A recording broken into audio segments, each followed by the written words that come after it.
नीतीश कुमार की बात थोड़ी कर रहे नहीं, हैं। राजनीति में ऐसे और देखा उसको- मैंने, सेनारी भी देखा मैंने, बातें भी देखा, बहुत सारे जनसंहार दिए। क्या था, क्यों हुए? पूरा मध्य बिहार जल रहा था। जो वामपंथी ताकतें हैं, जो रेडिकल फोर्सेज हैं, जी। वो कई नाम से काम कर रही थी। ये सबसे ताकतवर जो जमींदारों की सेना बनी, उसका नाम है रणबीर सेना। तो रणबीर सेना से जब लड़ाई होती थी तो सब एक साथ हो जाते। उस समय औरंगाबाद में मैं एसपी था, मुझे खबर किया औरंगाबाद से।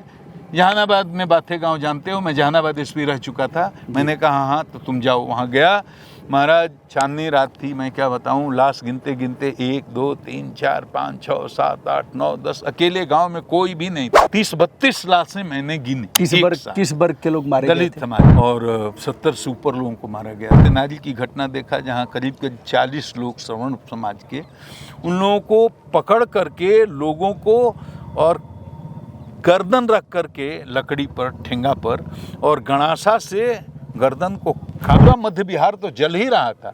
10-20 तो रोज ही 5 इधर 5 उधर। सीताराम सीताराम सीताराम कहिए, जाहि विधि राखे राम, वाही विधि रहिए।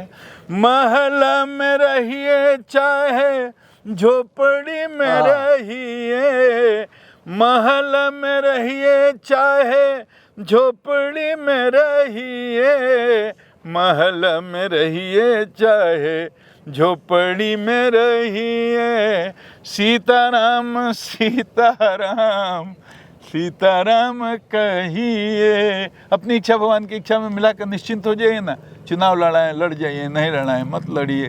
एसी में रहने की व्यवस्था कर दें, उसमें भी रह जाइए। झोपड़ी में रहने की व्यवस्था कर दें तो उसमें भी रह जाइए। निष्प्रिय हो जाइए। लिट्टी भी सेंक लेते हैं अपने हाथ से? हाँ, लिट्टी सेंक लेते हैं, खिचड़ी बना लेते हैं। अब तो भोजन ही करना छोड़ दिए हैं। 4 महीने तक भोजन करने का ये संकल्प था, लेकिन अब तो सोचे हैं इस साल नहीं खाएंगे, दिसंबर। अच्छा, आपको डर और नहीं लगता? बड़े इनकाउंटर में भी रहे हैं, बड़े अपराधियों को मारा, सुना है कि बहुत को जेल भेजा। डर और नहीं लगता है कि अयोध्या में अकेले घूम रहे हैं? देखिए, हम बता देते हैं आपको, ईश्वर के हाथ में ही लिखा हुआ है सब। लाभ हानि, जस अपजस, जन्म मरण, सब विधियान ईश्वर की कृपा के बिना कुछ नहीं हो सकता। जितनी आयु दी है उतनी आयु जीना है, और जितनी आयु है उससे 1 मिनट भी अधिक नहीं जीना है। मेरा कोई क्या लेगा, इस शरीर से कोई मोह ही नहीं। मैंने कभी किसी विद्वेष की भावना से, प्रतिशोध की भावना से, कोई अपने व्यक्तिगत कारण से किसी को मारा होगा, नुकसान कराया होगा, तब तो भय होगा। मैं तो कभी इस भावना से किया नहीं। मैंने जो किया समाज में शांति व्यवस्था बनाए रखने के लिए। महाराज श्री, अंतिम सवाल। बिहार में वह दशक जो अब 90 के दशक की बात आपने किया है, फिर उसके बाद दूसरे चरण की बात किया, तीसरे चरण की बात किया कि जातीय आधार पर गुंडे पैदा हो गए और वही गुंडे नेता हो गए। दूसरे चरण में यह था कि गुंडे जो बनाते थे नेताओं को, खुद नेता बन गए। ऐसा नहीं कि सारे नेता गुंडा हो गए। हाँ, हमारे कहने का मतलब सिर्फ ये है कि राजनीति में ऐसे भारी लोगों का प्रवेश हुआ। नीतीश कुमार की बात थोड़ी कर रहे हैं। नहीं, राजनीति में ऐसे लोगों का भारी संख्या में प्रवेश हुआ, जी, ये कहने का मतलब। बड़ा बड़ा संघर्ष हुआ। एक जाति दूसरे जाति के लिए खून की प्यासी थी, लाशें गिरती थी, गांव-गांव में लाशें गिरी। कुछ ऐसे मामले पर मैं चाहूंगा कि आप बताएं। महाराज, देखा मैंने, सेनारी भी देखा मैंने, बातें भी देखा, बहुत सारे जनसंहार दिए। क्या था, क्यों हुए? पूरा मध्य बिहार जल रहा था। बड़ी लंबी कहानी है, उतना कहानी कहने का समय नहीं है। मोटा मोटी ये है कि वहाँ पर देखिए, जो वामपंथी ताकतें हैं, जो रेडिकल फोर्सेज हैं, वो कई नाम से काम कर रही थी। जैसे मजदूर किसान संग्रामी परिषद एक संस्था थी, MKSS उसको बोलते थे। बाद में MKSS को सरकार ने बैन कर दिया, उसी को MKSP कर दिया, मजदूर संग्राम किसानी परिषद कर दिया। एक तरफ ये जो अभी माले है, हाँ, माले की फोर्स थी, उसी दूसरी तरफ MCC था। रणबीर सेना। आप रणबीर सेना तो दूसरी फ्यूडल फोर्स हो गई। ये लेफ्ट में ही कई ग्रुप थे, आपस में मारते थे। MCC मार रही है MKSP को, MKSP वाले मार रहे हैं माले को। ये आपस में पहले 4-10 मारते थे।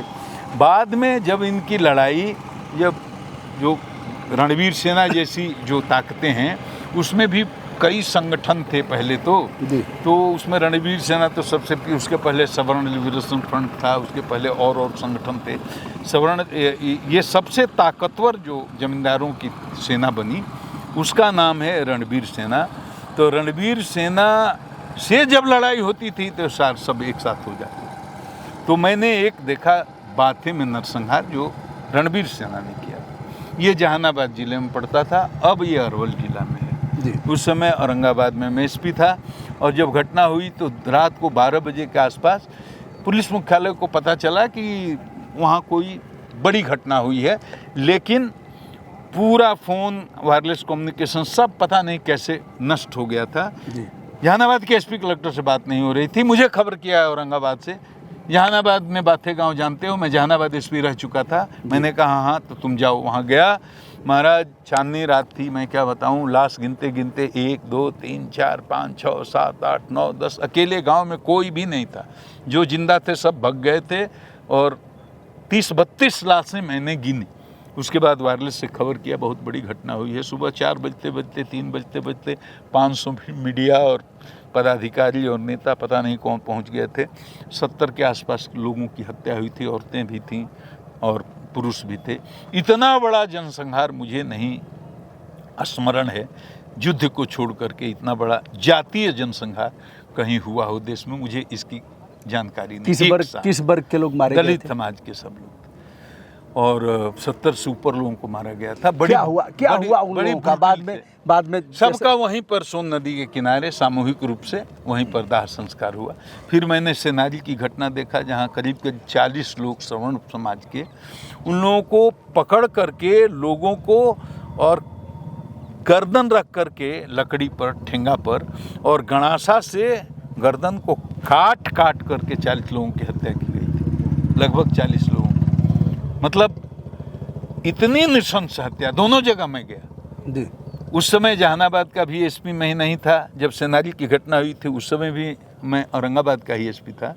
अब सेनारी गांव में जो ऐसी घटना हुई तो किसी नेता को, पुलिस को, कलेक्टर को, एसपी को, किसी को सेनारी गांव में पब्लिक घुसने नहीं दे रही थी। 10-20 हज़ार लोग जमा हो गए थे जी। और जो जाता पुलिस प्रशासन या नेता, कलेक्टर, एसपी, सबको भीड़ दौड़ाने लगती थी।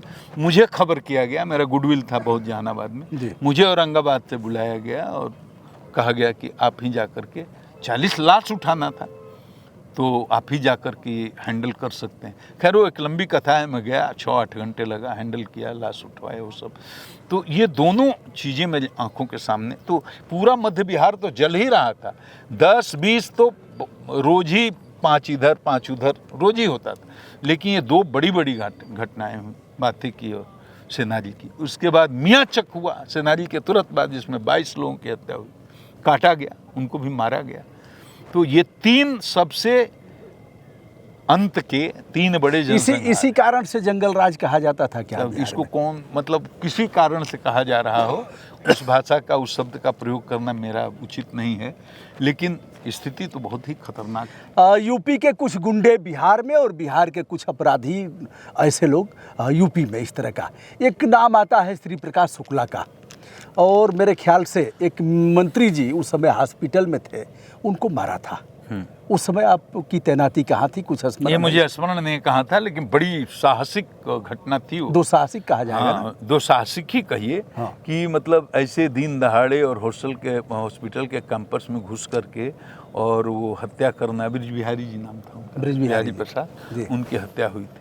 वो मालूम, उस समय हम लोग प्रारंभिक फेज में थे नौकरी के, कहाँ पोस्टेड थे हमें स्मरण नहीं, लेकिन घटना मालूम है। दोस्तों, यह रहे गुप्तेश्वर पांडे जी, जो अब यह नाम नहीं लिया जा सकता, डीजीपी रहे हैं और अब आपका नाम हो गया है जगत गुरु गोविंदाचार्य जी। आपने हमें समय दिया, संपूर्ण विनम्रता के साथ मैं जगत गुरु जी का प्रणाम करता हूँ। प्रणाम। आप अयोध्या में आ गए खोजते खोजते, आपको बहुत बहुत धन्यवाद।